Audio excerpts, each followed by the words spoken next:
Hi mga besh! Good morning! For today's video mga besh, tara samahan nyo ko.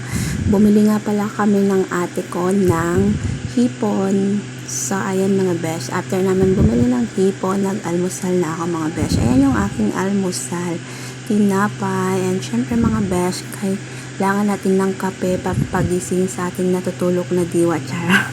So, kain tayo mga besh. Kumusta naman kayo mga besh? Sana okay lang kayo. Ako okay lang mga besh. Halata naman sa aking katawan na okay ako. Kasi lumalaki na tayo mga besh, charot.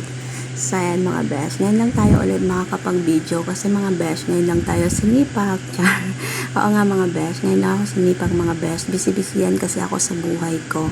Tapos, ayan mga besh. Naglalaban na rin ako after ko mag-almusal.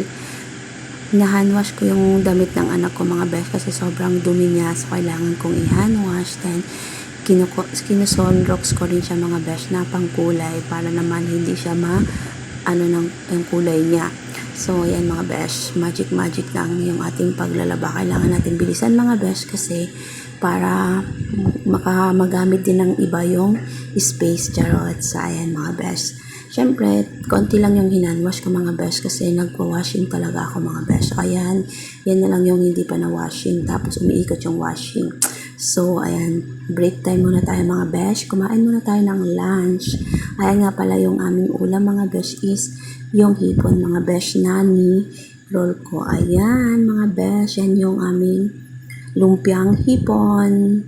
First time ko nga palang gumawa ng lumpiang hipon mga besh. And syempre dahil first time at wala dito yung ate ko, so tumingin tayo ng tutorial mga besh kung paano ang tamang gawa ng lumpia wrapper hipon na lumpia. So ayan mga besh, masarap naman siya. Yan nga pala yung aking pamangkin na cute. Shoutout nga pala sa nanay niyan. Charot, umuwi ka na, miss ka na namin. Sayang mga besh, kain muna tayo. So nagbo-voice over nga pala tayo mga besh kasi maingay yung mga kasama ko. May music pa, baka mapalo. Kaya ayan, magbo-voice over na lang tayo ng ganitong oras kasi tulog pa sila, so wala pang sagabal. So ay mga besh, inaano ko nga pala yung aking pamangkin na kumain siya ng maayos at ubusin niya yung pagkain niya. So ayan, tamang daldal muna tayo habang kumakain kasi inaasikaso ko nga siya. Mag-isa na lang kasi siyang sumusubo mga besh para naman matuto siya.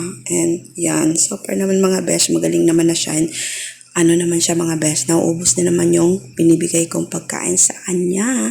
So yun lang mga besh. Thank you for watching mga besh. Bye. Ingat kayo. God bless.